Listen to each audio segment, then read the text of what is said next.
नमस्कार दोस्तों, स्वागत है आप सभी का मेरे YouTube चैनल पर। मैं हूं आपका दोस्त वन रक्षक राजेंद्र सनोडिया।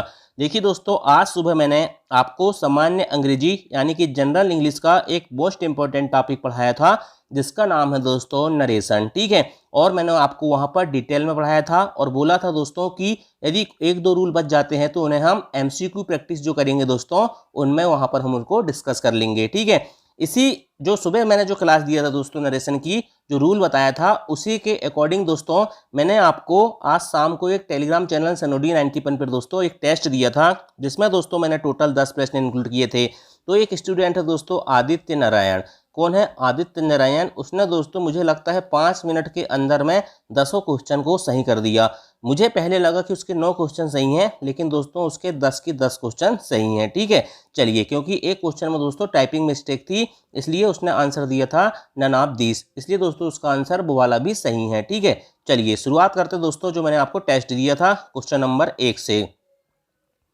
क्वेश्चन नंबर 1 है, he said I have finished the work. मैंने आपको दोस्तों नरेशन में सबसे पहले एक रूल बताया था कि सबसे पहले आपको ये देखना है कि रिपोर्टिंग वर्ब जो है, देखो अब मैं आपको ये नहीं बताऊंगा भाई, अगर आपने वो वाला वीडियो नहीं देखे तो उसको जाके देख लो, है ना।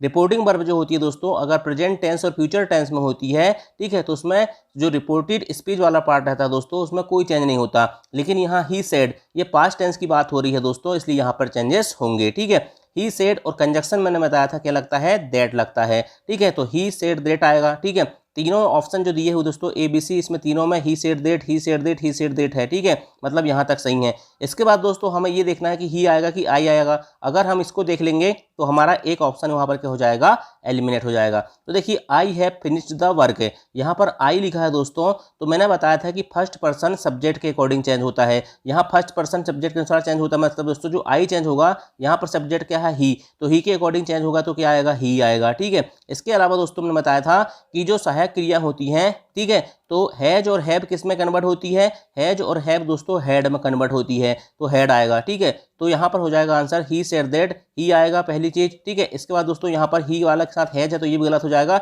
He had finished the work है, मतलब ऑप्शन नंबर सी इसका राइट आंसर था। यदि दोस्तों आपको नरेशन थोड़ा भी बनेगा ना, तो ऑप्शन एलिमिनेट करके आप आंसर निकाल सकते हो। ठीक है, चलिए नेक्स्ट क्वेश्चन था, राम बिल से he wants a cup of T. ठीक है, अब देखिए मैंने यहाँ पर आपको अभी बताया कि जब हमको रिपोर्टिंग वर्ब दोस्तों प्रेजेंट और फ्यूचर में हो, यहाँ फ्यूचर में है, मतलब दोस्तों सेकंड सेंटेंस जो रहता है रिपोर्टेड स्पीच का, उसमें क्या होता है, कोई भी परिवर्तन नहीं होता है। ठीक है, तो राम बिल से, इसके बाद दैट आएगा। ठीक है, इसके बाद क्या हो जाएगा, he wants a cup of T. ठीक है, इसलिए आंसर हो जाएगा दोस्तों option number A, Ram bill say that he wants a cup of T. ठीक, बहुत आसान क्वेश्चन होते हैं दोस्तों नरेशन के, और अभी पटवारी के एग्जाम में दोस्तों बहुत ज्यादा क्वेश्चन आ रहे हैं नरेशन यानी कि डायरेक्ट इनडायरेक्ट स्पीच से। ठीक है, चलिए क्वेश्चन नंबर 3 था, he said he is tired. देखिए यहाँ सेड आया है, मतलब ये पास्ट की बात है, मतलब इस वाले सेंटेंस में क्या होगा दोस्तों, यहाँ पर फिर चेंजेस होगा। ठीक है, तो ही सेड के बाद दैट लगाना है आपको। ठीक है, इफ तो आता नहीं, इफ तो इंटरगेटिव सेंटेंस में आता है, इसलिए ऑप्शन नंबर बी गलत हो गया। ठीक है, ही सेड, देखिए तो नंबर सी जो ऑप्शन है दोस्तों, इसमें तो यही नंबर सी ऑप्शन जो है दोस्तों, ये वाला जो है, यहाँ पर ही के बाद क्या है, यहाँ पर मैंने टाइपिंग मिस्टेक हो गई थी। ठीक है, तो इसका आंसर होता दोस्तों ही सेड आता, फिर दैट आता, यहाँ दैट लिखना भूल गया था मैं। ठीक है, इसलिए दोस्तों इसका ऑप्शन आंसर होगा ही सेड दैट, ही बाज हो जाएगा। इज का क्या होता है, मैंने बताया था, इज का क्या हो जाता है, इज एम आर का दोस्तों बाज और बेयर होता है, तो इज के अकॉर्डिंग दोस्तों बाज होगा। ठीक है, अगर आर रहता तो बेयर होता, तो ही said that he was tired, इसका राइट आंसर होता ऑप्शन नंबर 3, मतलब सी। लेकिन यहाँ दोस्तों टाइपिंग मिस्टेक थी, इसलिए इसका आंसर सही माना जाएगा ऑप्शन नंबर डी। ठीक है, चलिए नेक्स्ट क्वेश्चन था, he said the sun sets in the west. ठीक है, मैंने आपको बताया था कि यूनिवर्सल ट्रूथ जो होता है दोस्तों, सार्वभौमिक सत्य जो होता है, उसमें हम क्या करते हैं, कोई चेंजेस नहीं करते। The sun sets in the west मतलब क्या होता है दोस्तों, सूर्य पश्चिम में डूबता है, ये सार्वभौमिक सत्य है, यूनिवर्सल ट्रूथ है। तो यहाँ पर आंसर हो जाता दोस्तों ही सेड के बाद दैट लगता। ठीक है, he said that the sun sets in the west. ठीक है, ऑप्शन नंबर डी इसका राइट आंसर होता है। ठीक है, चलिए नेक्स्ट क्वेश्चन है, she said to her father I am hungry. ठीक है, बहुत आसान सवाल था। ठीक है, मैंने बताया था कि जब सेड के साथ टू लगा हो, ठीक है, तो सेड टू को किस में कन्वर्ट करते हैं, टोल्ड में कन्वर्ट करते हैं। ठीक है, इसलिए ऑप्शन नंबर डी तो गलत हो जाएगा, क्योंकि यहाँ सेड ही लिखा है। ठीक है, अब बच रहे हैं 3 ऑप्शन, सी टोल्ड हर फादर, फादर तक सब सेम है। ठीक है, इसके बाद क्या आता है दोस्तों इसके बाद आता है आपका दैट, ठीक है, मतलब दैट आएगा तो इफ वाला मतलब ऑप्शन नंबर बी भी गलत हो जाएगा, है ना।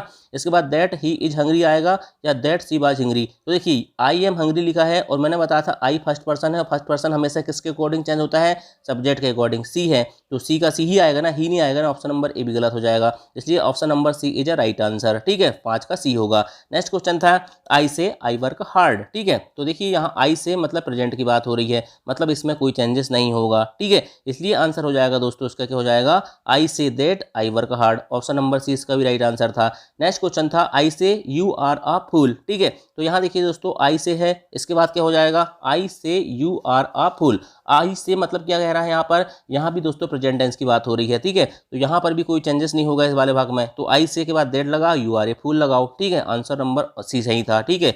चलिए नेक्स्ट क्वेश्चन था Ram says to Shyam you are ill, ठीक है, Ram says to Shyam, says to आ गया, ठीक है, जहां भी सेज टू आएगा दोस्तों मैंने रूल बताया था आपको कि जहां सेज टू आएगा वहां क्या लगाते हैं हम, टेल्स लगाते हैं, TELLS लगाते हैं, ठीक है, तो इसका आंसर हो जाता है दोस्तों राम टेल्स, पहला ऑप्शन गलत हो जाता है, ठीक है, राम टेल्स श्याम दैट यहाँ तक सही है, ही तक सही है, अब बाज आएगा कि एज आएगा ये आपको पहचानना था, ठीक है, तो देखिए सबसे पहली चीज तो देखिए यू लिखा है, क्या लिखा है यू, ठीक है, यू जो है दोस्तों याद रखना यू के अकॉर्डिंग, यू सेकंड पर्सन होता है और सेकंड पर्सन हमेशा किसके अकॉर्डिंग चेंज होता है, ऑब्जेक्ट के अनुसार, तो श्याम के अकॉर्डिंग दोस्तों यहाँ पर ही आएगा, पहली चीज तो सही हो गई, ठीक है, और ही के साथ देखिए आर लिखा है, आर जो है दोस्तों देखिए आर है यहाँ पर, तो मैंने बताया नहीं यहाँ पर जी प्रेजेंट में है इसलिए इसमें कोई परिवर्तन नहीं होगा, ठीक है, लेकिन ही के साथ हमेशा इज आता है, क्या आता है, ही के साथ हमेशा इज आता है, ही इज इल हो जाएगा, ठीक। चलिए नेक्स्ट देखते हैं, नेक्स्ट है he said to me you must be silent, ठीक है, तो यहाँ पर दोस्तों जब भी मैंने बताया था कि मस्ट और मस्ट भी आता है तो क्या करना पड़ता है, कुछ नहीं करना पड़ता, यहाँ सेड टू लिखा है तो टोल्ड लिख दो, तो ही टोल्ड मी हो जाएगा, इसके बाद दोस्तों दैट लग जाएगा, ही टोल्ड मी दैट, इसके बाद दोस्तों आई मस्ट बी साइलेंट, आई क्यों आएगा भाई, देखो यहाँ पर है यू, ठीक है, क्या है यहाँ पर यू है ना, यू है यहाँ पर और ये सेकंड पर्सन है, सेकंड पर्सन हमेशा ऑब्जेक्ट यानी मी के अनुसार कन्वर्ट होता है और मी को किस में कन्वर्ट करते हैं, आई, तो I must be silent, option number C इसका राइट आंसर होता, ठीक है। क्वेश्चन नंबर 10 था करीम सेड आई सा द प्लेनेरियम, ठीक है, तो देखिए इसका राइट आंसर हो जाएगा दोस्तों करीम सेड हो जाएगा, पहली चीज तो है ना, ये क्या है पास्ट की बात हो रही है, पास्ट में चेंजेस होंगे, ठीक है, तो करीम सेड देट आएगा, ठीक, मतलब यहाँ पर करीम सेड देट तक, ठीक है, अब आई आएगा कि ही आएगा कि ही आएगा, इन तीनों को समझ लो, तो आई देखो आई के साथ दोस्तों मैंने बताया फर्स्ट पर्सन हमेशा सब्जेक्ट के अनुसार चेंज होता है और सब्जेक्ट यहाँ पर है करीम, तो करीम के साथ क्या आएगा दोस्तों, करीम मतलब ही आएगा, ठीक है, तो यहाँ पर ही वाले ऑप्शन सही हो सकते हैं, मतलब बी और सी दोनों सही हो सकते हैं। अब हेड सीन आएगा कि सा द प्लेनेरियम आएगा, इस चीज को समझना है, देखिए यहाँ पर देखिए दोस्तों सा जो है ये पास्ट की बात कर रहा है, ठीक है, तो मैंने बताया था कि जब सेकंड फॉर्म आती है दोस्तों, ठीक है, तो क्या होता है वहां पर हेड लगता है और थर्ड फॉर्म में कन्वर्ट हो जाता है, ठीक है, तो यहाँ पर दोस्तों ही हैड सीन द प्लेनेरियम। इतने आसान सवाल, ठीक है, इतने आसान सवाल दोस्तों जिसने सुबह वाली क्लास देखा होगा तो उसने चुटकी में सॉल्व कर दिया, 10 में से 10 क्वेश्चन आराम से सॉल्व हो सकते थे, ठीक है।